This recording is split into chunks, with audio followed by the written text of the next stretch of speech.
Bonjour à toutes et à tous et bienvenue dans cette Rétrosport sur NRTV. Cette semaine, on vous parle de la campagne Support Your Sport de la Migros avec 2 clubs amateurs de la région. Puis on reçoit en duplex le navigateur Valentin Gauthier qui nous parle de sa vision de la voile et de ses projets pour 2021. Cap ensuite sur le triathlon de Nyon qui a lancé ses inscriptions pour sa 32e édition qui se tiendra les 7 et 8 août prochains. On fait le point en plateau avec le président de la manifestation, Yannick Grivel. Enfin, on parlera jeu d'échecs avec le club pranginois La Garde du Roi qui organise des soirées 100% féminines. On reçoit notamment en plateau la jeune joueuse meurgienne Sophia Dupuis. Je vous souhaite une excellente émission à toutes et à tous.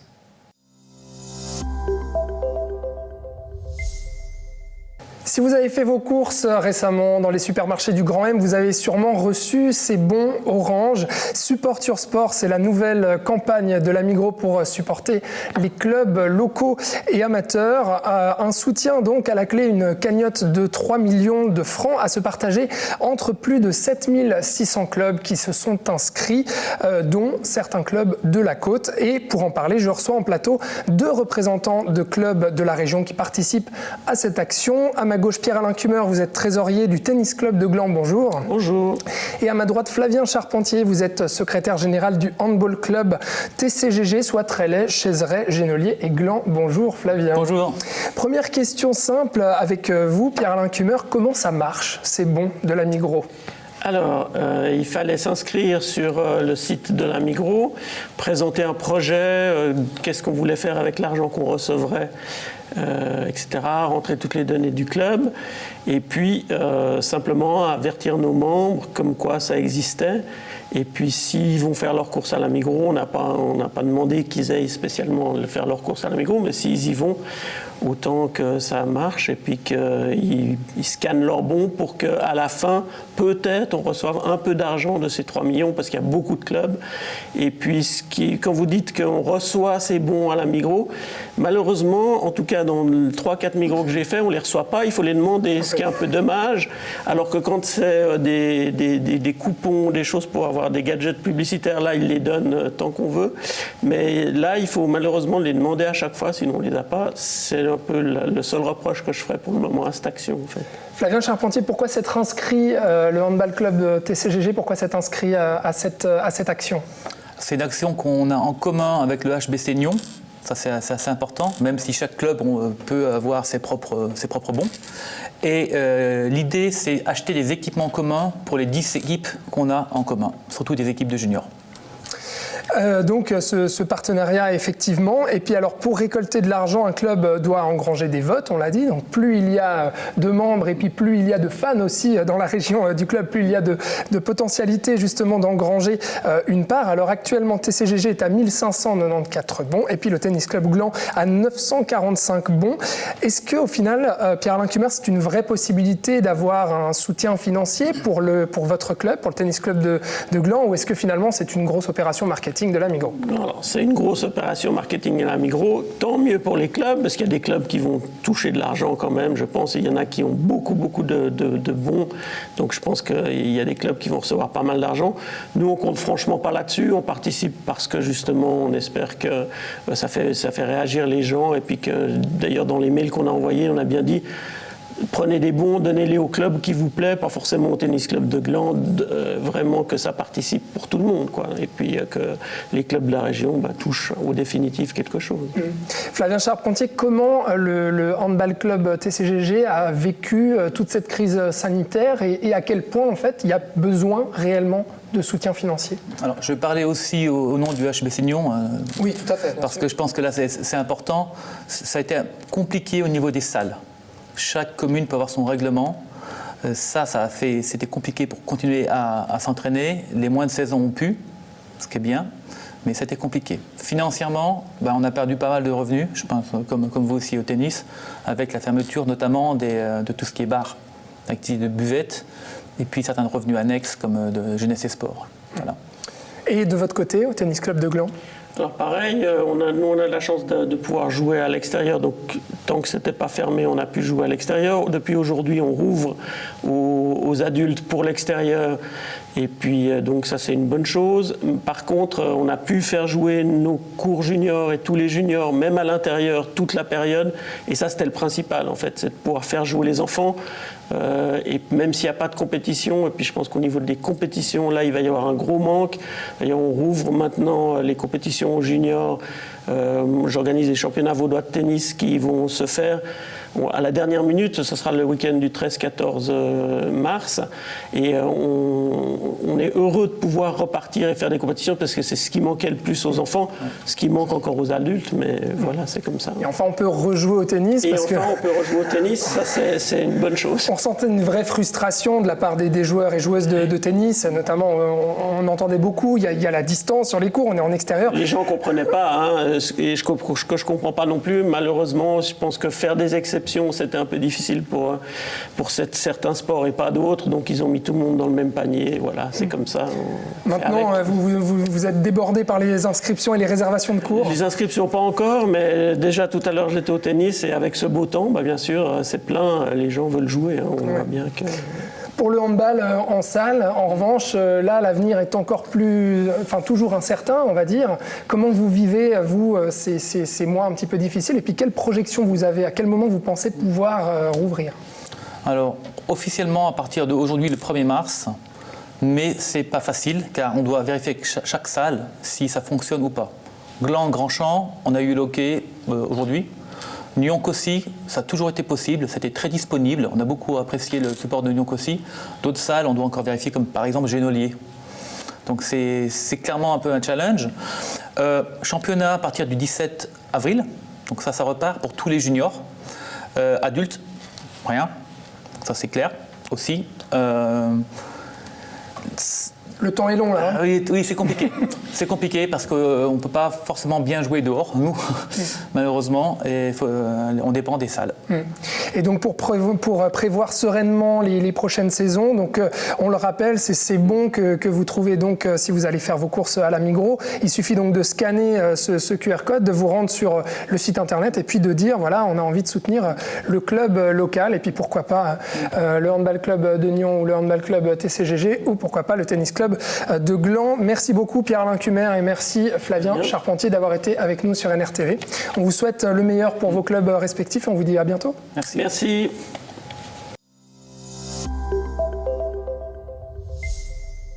On poursuit notre série Voile sur NRTV. Après avoir suivi la traversée en mer du Vendée Globe d'Alan Roura, la semaine dernière, nous recevions la navigatrice genevoise Justine Métro sur notre plateau pour parler de ce sport nautique. Et puis à présent, nous recevons le skipper de Communy, Valentin Gauthier, qui est avec nous en duplex pour nous parler de son sport, de ses ambitions et de son riche programme pour 2021. Bonjour Valentin.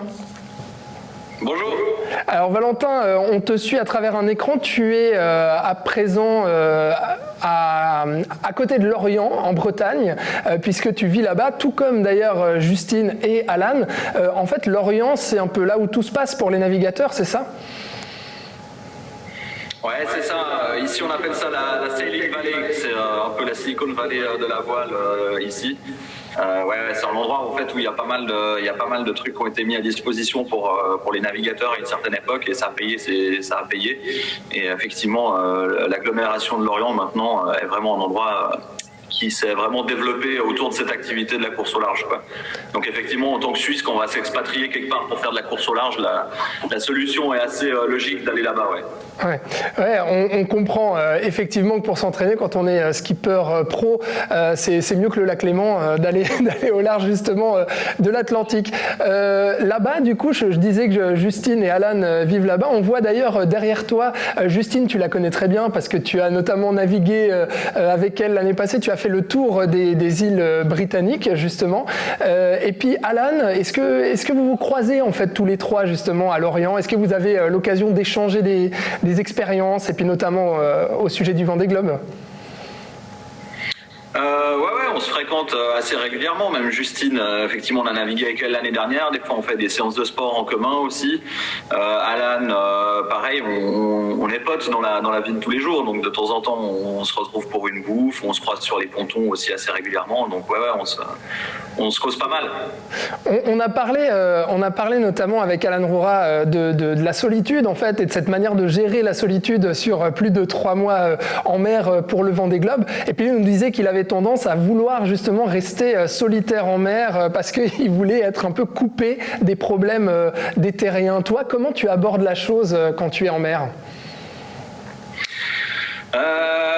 Moi je vois ça comme un luxe en fait, mais ça date un peu parce que là depuis quelques années je navigue surtout en double avec Simon Coster, mais à l'époque où je faisais du mini je voyais vraiment ça comme un luxe. En plus en mini on a l'interdiction d'embarquer des moyens de communication avec nous, on dépose les téléphones avant de partir, même si de toute façon il n'y a pas de réseau en mer donc ça change rien, mais on n'a pas non plus de connexion internet donc on reçoit pas de mail et tout ça, et en tout cas pendant les courses de mini moi je voyais ça vraiment comme un luxe dans cette société actuelle où on est toujours sursollicité par des mails, des messages, des téléphones, des notifications, des trucs, de tout d'un coup pouvoir avoir 2 semaines avec rien d'autre à faire que du bateau, quoi. Donc je le voyais plutôt comme un plaisir, quoi. Ouais.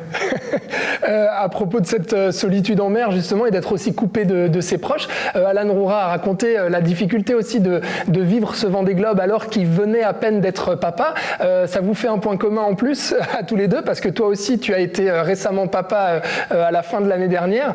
Qu'est-ce que ça a changé pour toi d'être papa en tant que navigateur, une appréhension à retourner en mer justement ? Écoute, là je suis pas encore retourné beaucoup en mer vu qu'on est en chantier, donc ça j'ai du mal à te dire sur ce que ça changera dans ma manière de naviguer. On peut imaginer que, mais déjà on fait quand même très attention quand les conditions sont difficiles à s'attacher, à porter le gilet, donc on peut imaginer que je vais être encore un peu plus attentif à ça. Après c'est plus dans la gestion du projet où j'ai l'impression que ça me change un peu les priorités en fait, quoi. Ça fait depuis 5 ou 6 ans là que je suis à Lorient pour faire de la course au large et que j'ai vraiment l'impression d'avoir la tête dans le guidon en permanence et de penser qu'à ça et de manger, de dormir pour ça et enfin de vivre uniquement pour ça. Et là c'est sûr que tout d'un coup la course au large est plus la priorité numéro 1 dans ma vie. Il y a quelque chose qui a déboulé qui est bien plus important que tout ça. On sait que tu navigues notamment beaucoup avec Simon Coster, ton acolyte, donc qui est zurichois et qui est basé aussi à côté de Lorient comme toi. Mais les courses en solitaire, est-ce que ça reste justement l'objectif numéro 1 du marin, du navigateur, et est-ce que tu rêverais d'un Vendée Globe toi aussi ? Alors ça c'est une question piège. Avant de te répondre, je vais déjà en parler un peu à ma femme pour le Vendée Globe.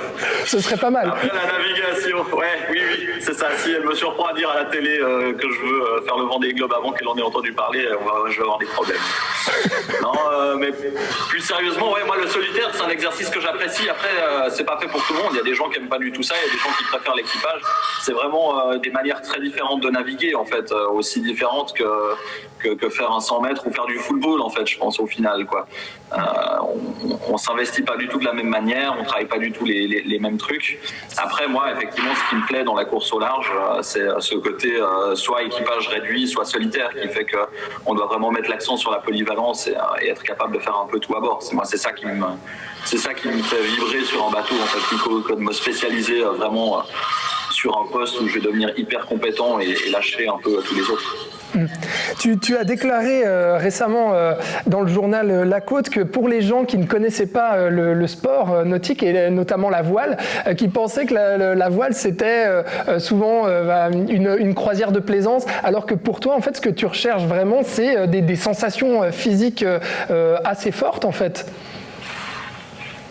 Ouais, en fait, c'est avant tout un sport de glisse, finalement, la voile. Mais effectivement, on s'en rend pas compte parce que la plupart des gens, l'expérience qu'ils peuvent avoir de la voile, c'est la plaisance. Ils sont une fois allés sur un bateau de croisière avec un ami, ils ont bu des verres de rosé quand il faisait beau sur le lac avec un petit peu de séchard. Et du coup, souvent, c'est l'image que les gens peuvent avoir de la voile. Mais effectivement, Ouais, avec les engins sur lesquels on navigue, c'est pas du tout ça, effectivement.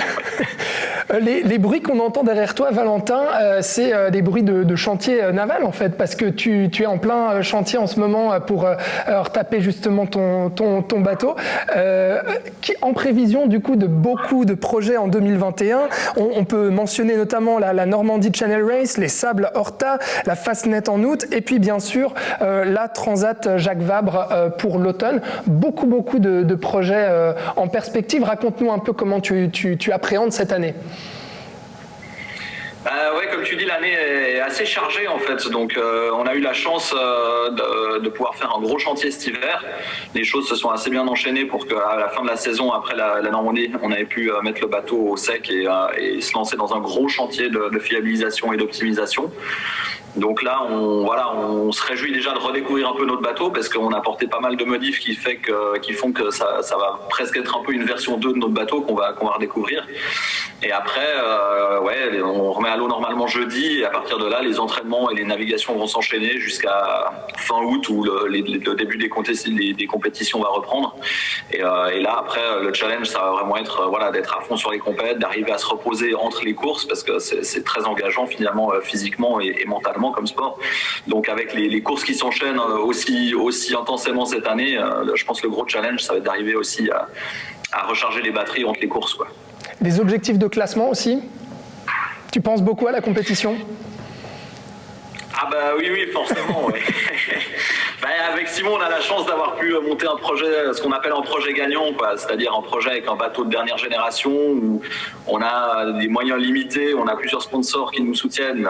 On est quand même encore un peu ric-rac en budget, mais on arrive quand même à fonctionner de manière performante, on va dire. Donc l'idée c'est plutôt d'aller chercher des podiums sur les courses, voire plus si affinité, notamment la Normandie Channel Race qu'on a gagné l'année dernière, qu'on va devoir défendre nos titres.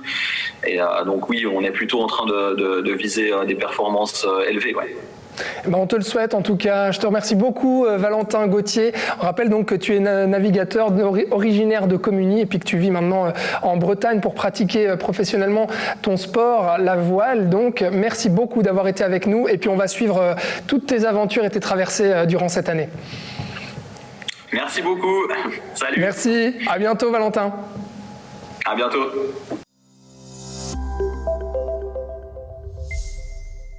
Le triathlon de Nyon a annoncé les dates de sa 32e édition. Ça aura lieu les 7 et 8 août 2021 si tout va bien. Les inscriptions seront ouvertes à partir du 10 mars et l'événement sportif en profite aussi pour lancer son groupe des amis du triathlon de Nyon et donc appeler au soutien. Pour faire le point sur les perspectives de l'événement en 2021 et sur la situation actuelle, j'accueille le président du comité d'organisation, Yannick Grivel. Bonjour Yannick. Bonjour.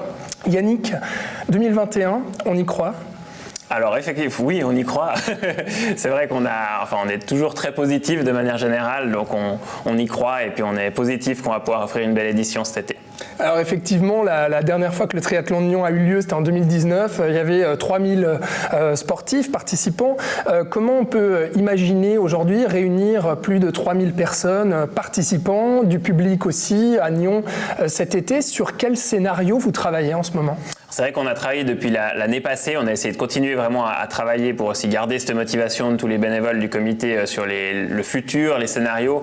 On a commencé par travailler sur 4 scénarios par rapport à cette édition et on s'est assez vite redirigé sur le scénario qui nous semble le plus probable, qui est de répartir au maximum les participants sur les 1 jour et demi qu'ont lieu la manifestation, voire presque 2 jours cette année, pour limiter au maximum le nombre de personnes par jour, tout en pouvant accueillir toutes les courses qu'on a à disposition. Donc ça a impliqué une refonte de la répartition des courses entre les 2 jours. On aura aussi des courses sur route le samedi, ce qui n'était pas le cas avant où on n'avait que les enfants, qui nous permet d'avoir environ 800 participants en même temps sur le site, ce qui, avec les bénévoles et autres, nous limite le nombre en tant que tel sur le week-end et le répartit beaucoup mieux sur la tranche. Donc on répartit sur les tranches, il y a des modifications d'horaire aussi, on imagine.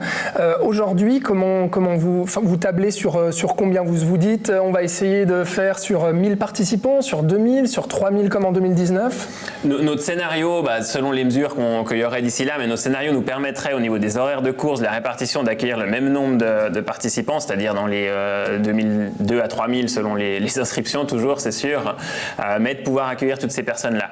Et puis après, on a tous les éléments impliqués par ça selon les normes qui seront en vigueur cet été, qui sont le fait d'avoir des accompagnants du public ou pas, d'avoir des stands ou pas, la gestion de la distribution des dossards, et puis différentes mesures qu'on a déjà prévues, c'est-à-dire éviter un départ groupé à une 100-150 personnes dans le lac, ça va être tout par ce qu'on appelle des rolling starts, c'est-à-dire 3, 4, 5 personnes qui partent ensemble toutes les 10-15 secondes pour vraiment répartir tous ces éléments-là. Et puis le fait de porter le masque ou pas sur tout le long, qui pour nous sont presque des détails, c'est devenu une habitude et puis c'est pas ça qui impacte l'organisation de l'événement. Et si on peut pas avoir de public, on le fait quand même, le triathlon, il faut qu'il ait lieu. Oui, alors c'est vrai c'est génial l'ambiance avec le public, sur tout le week-end, c'est presque 8000 personnes, une année normale qui viennent de manière répartie, mais si le public serait interdit parce que les événements sont autorisés jusqu'à 1000 personnes par exemple, ce qu'on imagine, ou ce qui est sur quoi est basé notre scénario, on va dire pour le mois d'août, ma foi, ça sera dommage au niveau ambiance, mais ça permettra quand même de proposer des belles courses pour tous les types de publics, vu qu'il y a une demande, les gens ils ont pas fait de triathlon depuis une année et demie, voire 2 ans, donc c'est sûr que la demande elle est là en termes de participants. Vous lancez vos inscriptions le 10 mars, vous lancez en même temps un groupe des amis, donc vous appelez au soutien des gens. Votre structure est constituée uniquement de bénévoles pour le triathlon de Nyon, mais il y a quand même des charges qui continuent, donc des frais qui doivent être payés. Aujourd'hui, dans quelle situation financière est le triathlon de Nyon ? Alors on est dans une bonne situation financière, c'est vrai que l'annulation de l'année passée, elle a eu lieu plus de 100 jours avant l'événement, donc on avait très peu engagé de frais, on a pu continuer avec les soutiens qu'on a quand même eu de sponsors, des autorités l'année passée, continuer à développer, à travailler avec le comité tout au long de l'année, mais c'est vrai que l'aspect qu'on est 100% des bénévoles est notre force et puis nous aide beaucoup. De un, on n'a pas de frais fixes, très peu de frais fixes à long terme, et puis en termes d'ambiance, de motivation, c'est aussi quelque chose qui pour nous est notre force. Être ami, du coup, c'est donc une cotisation de 50 francs minimum annuel. Les gens ensuite peuvent donner différents montants. Il y a des contreparties, j'imagine? Alors être ami, c'est quelque chose qu'on avait déjà réfléchi avant de créer un groupe des amis. C'est venu avec cette situation à cette période-là. Mais le but, c'est qu'on a tout un concept de soutien par les sponsors. On a des soutiens publics aussi des autorités. Mais le but, c'était de créer quelque chose où les particuliers qui veulent soutenir la manifestation puissent nous faire un don. On a préféré le mot ami plutôt que groupe des donateurs qui nous fait plus être dans la communauté du triathlon de Nyon dans son ensemble. C'est pour ça qu'on a choisi là.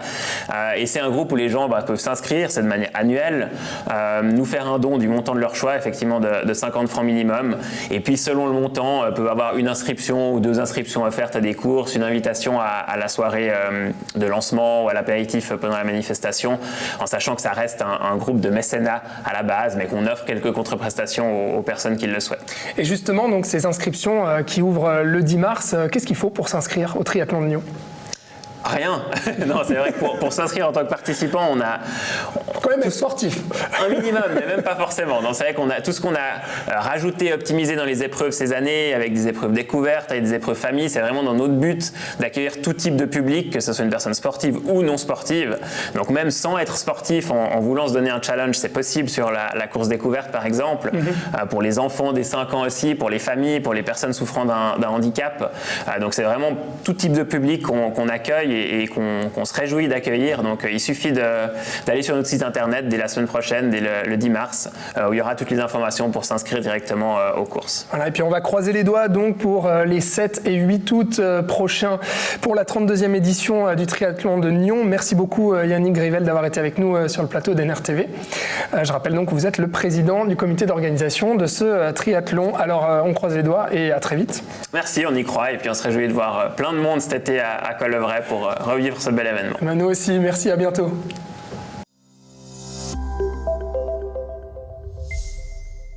Avec la crise sanitaire et depuis la série à succès sur Netflix, Le Jeu de la Dame, le monde des échecs vit une mini-révolution et les joueuses sont de plus en plus nombreuses à s'y intéresser. Le club pranginois La Garde du Roi l'a bien compris et organise ce week-end 2 soirées d'initiation aux échecs pour les jeunes filles de 6 à 15 ans, les Chess and Girls qui auront lieu vendredi 5 mars à Prangin et samedi 6 mars à Lausanne. Bonjour Claudio Pronescu. Bonjour. Vous êtes entraîneur d'échecs à la Garde du Roi et bonjour Sophia Dupuis. Bonjour. Alors tu as 10 ans, bientôt 11 et tu habites à Morges. Tu es donc une joueuse d'échecs à la Garde du Roi. Dis-moi, ça fait combien de temps que tu joues aux échecs, Sophia? Quand j'avais 7 ans, il y a une fille qui s'appelle Lindita Zulfiji, c'est mon amie. Elle m'a appris les bases et aussi mon papa et les stratégies et comment bouger les pièces. Et j'ai commencé au mois de début janvier au club La Garde du Roi. Ouais. C'est quoi qui te plaît, toi, dans les échecs? Ce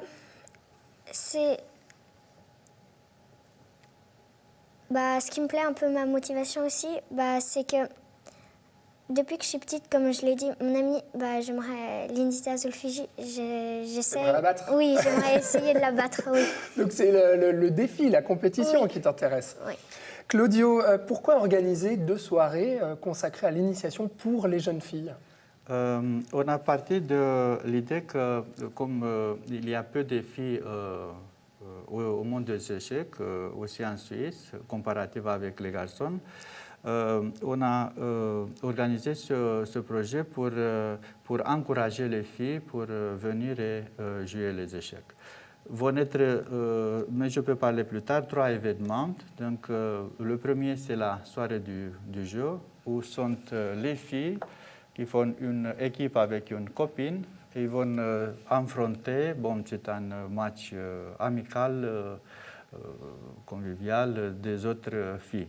On a des petites médailles, des petits prix pour les encourager, pour bien débuter aux échecs. Et progresser aussi. Donc, on le rappelle, avec le Covid, donc du coup, c'est seulement les jeunes filles de 6 à 16 ans, c'est ça? De 5 à 16 ans, exact, pardon. donc ce sont des filles moins de 16 ans. Et les places sont limitées à 16 personnes. Tout à fait. Sophia, toi, tu t'es inscrite donc en janvier au club donc, de la Garde du Roi, où Claudio est donc entraîneur. Apparemment, tu t'es inscrite parce que tu as vu la série sur Netflix, Le Jeu de la Dame, et puis ça a été un déclic, tu as eu envie de vraiment continuer les échecs. Pourquoi? Oui, ça m'a beaucoup motivée parce que juste au début, la petite fille, elle ne savait pas jouer, mais après, elle a appris à jouer et elle était la championne un peu du monde. Donc tu t'es identifiée dans le personnage d'Elizabeth Harmon, qui est jouée par Anya Taylor-Joy. Claudio, les jeunes filles ont besoin de ce type de modèle, comme cette série-là, le Jeu de la Dame, pour les encourager justement à la compétition et à ce jeu d'échecs qui est habituellement très masculin. Je pense que les filles ont besoin de modèles pour s'identifier. Et dans l'histoire de l'échec, une très forte joueuse hongroise a été Judith Polgár, qui est l'héroïne principale de la série Netflix, Bette Taylor. C'est un mélange entre Judith Polgár et l'autre part, c'est Bobby Fischer, qui peu de monde connaît, a été l'entraîneur secret de Judith Polgár. Donc les filles ont besoin de montrer, de voir que c'est possible. C'est possible, eux ne sont pas inférieurs aux garçons et peuvent se battre à égal avec les garçons. Tu l'as dit au début de l'interview, Sophia, et puis ton papa qui est en coulisses m'a dit aussi, si Sophia elle joue, c'est pour gagner. C'est la compétition qui te motive avec les échecs aussi. Oui, aussi, mais je trouve, parce que pour moi, à chaque fois que je bouge une pièce, c'est comme si je faisais un choix dans ma vie, par exemple. Chaque pièce, elle a un choix ou quelque chose à accomplir. Et donc c'est aussi pour moi comme une vie. Et ça aide aussi pour le calme, la concentration et... Oui, la réflexion. Et puis, il y a le jeu aussi qui t'attire, ce côté un peu ludique de ce jeu d'échecs. Oui, et on doit être vite et rapide. Ouais. On doit être vite et rapide pour faire de bonnes décisions. Et celui-là qui fera ça, bah, il aura plus de chances de gagner. Ouais. D'accord, oui, donc il y a toute cette complexité-là, je vais y arriver, merci Claudio. Donc c'est ce travail mental et puis ce côté compétition qui, vous l'avez dit aussi, encourage justement les jeunes filles aussi, qui leur permettent le jeu d'échecs à la compétition et notamment qui les aide aussi dans leur vie et dans leur milieu professionnel également. Également, bien sûr, donc... généralement, les filles, par l'éducation, par la culture, sont pas encouragées d'aller, par exemple, aux échecs, parce que là-bas, on sait il y a des préjugés que là-bas, c'est un jeu exclusif pour les garçons, où se battent des soldats. En réalité, c'est ce que la série Netflix a montré aux jeunes qui n'ont pas connu avant. C'est que le jeu d'échecs apporte à plusieurs facettes. Il y a plusieurs dimensions. Donc, c'est très bénéfique pour les filles, pour Vian et apprendre à jouer d'échecs. Et plus tard, pour se mettre sur le même pied d'égalité, pour se battre avec les garçons, pour les professions considérées exclusives masculines. Comme l'ingénierie, robotique, l'informatique, etc. Donc, elle apprend des petits que, peu importe, moi, je acquise des habiletés qui sont plus tard nécessaires dans cette lutte. Sophia, ton prochain but, alors on l'a dit, c'est battre ta copine déjà. Et ensuite, qu'est-ce que tu aimerais faire avec les échecs? Tu aimerais faire davantage de compétition? Où est-ce que tu te vois, toi, dans quelques années? Bah, j'aimerais bien faire des tournois et des compétitions. Et quand je les ferai, bah, j'ai vraiment hâte en tout cas. Ouais, tu veux devenir la meilleure de Suisse? Bah, je vois pas comme ça, mais si je serai très très bonne ou je m'exerce beaucoup dans plusieurs années, bah, j'espère en tout cas. Ouais. Claudio, on le rappelle, les soirées Chess and Girls ont lieu donc le 5 mars entre 17h et 18h30 à Prangin. Il faut donc s'inscrire, les places sont limitées à 16 personnes. Et le samedi 6 mars entre 16h30 et 18h à Lausanne. Avant de se quitter, je crois que vous avez un petit défi à nous donner, à nos téléspectatrices et téléspectateurs pour gagner alors un certain prix. Dites-nous, voilà, je vais le montrer. Donc le prix a été offert par la Fédération internationale d'échecs, FIDE. Et va être donné c'est exclusif pour les filles parce que l'événement est organisé pour les filles. Le défi, c'est qu'il faut mettre... Le problème, ce n'est pas difficile. Juste que les filles qui peuvent participer entre 5 et 16 ans. Bien sûr, les parents peuvent les aider de mettre la solution, peut prendre une photo de l'échiquier qu'ils ont à la maison et poster sur notre page Facebook La Gardura. On fait appel à la moralité des parents pour ne pas les aider, ou les frères, etc. Il faut les laisser tout seuls. Donc le problème, c'est qu'il faut... donc on connaît tous que la dame, c'est la pièce la plus puissante aux échecs. Elle se déplace sur toutes les lignes, sur les colonnes, sur les diagonales. Donc il faut placer 8 dames sur l'échiquier, pas que les pièces s'attaquent réciproquement. Bien sûr qu'on n'a pas à la maison 8 dames, donc à la place des dames, on peut mettre des pions, noirs ou blancs. Oui. Par exemple, je mets un pion ici, mais on considère que c'est les dames. Comme ça, c'est correct, les deux ne s'intersectent pas. Oui. Et donc le gagnant va recevoir ce magnifique jeu d'échecs et va le prendre dans notre club de Prangin. On va prendre contact avec. Oui. La première fille qui va poster va être prise en compte. Alors je vois que Sophia, elle est très attentive parce qu'elle a envie de gagner, je crois, ce défi. Alors dites-nous, qu'est-ce que c'est justement la question à laquelle il faut répondre? Qu'est-ce qu'il faut faire exactement? Il faut mettre 8 dames, donc 8. Les pions, on considère des dames. Oui, on peut prendre des pions pour jouer les dames. Pour pas que les dames s'intersectent. D'accord.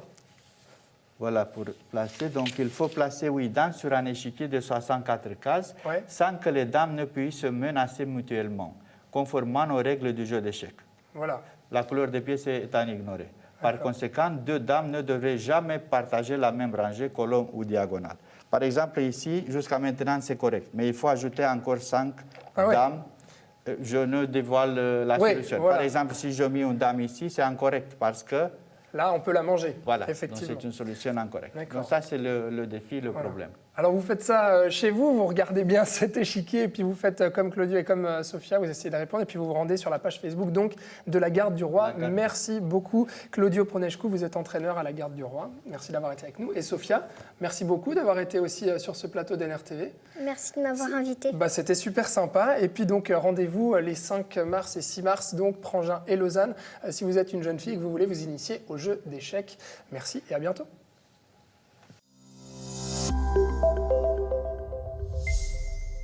Merci d'avoir regardé ce programme sur NRTV. Je vous souhaite un excellent week-end. Je vous dis à la semaine prochaine. Prenez soin de vous. Ciao!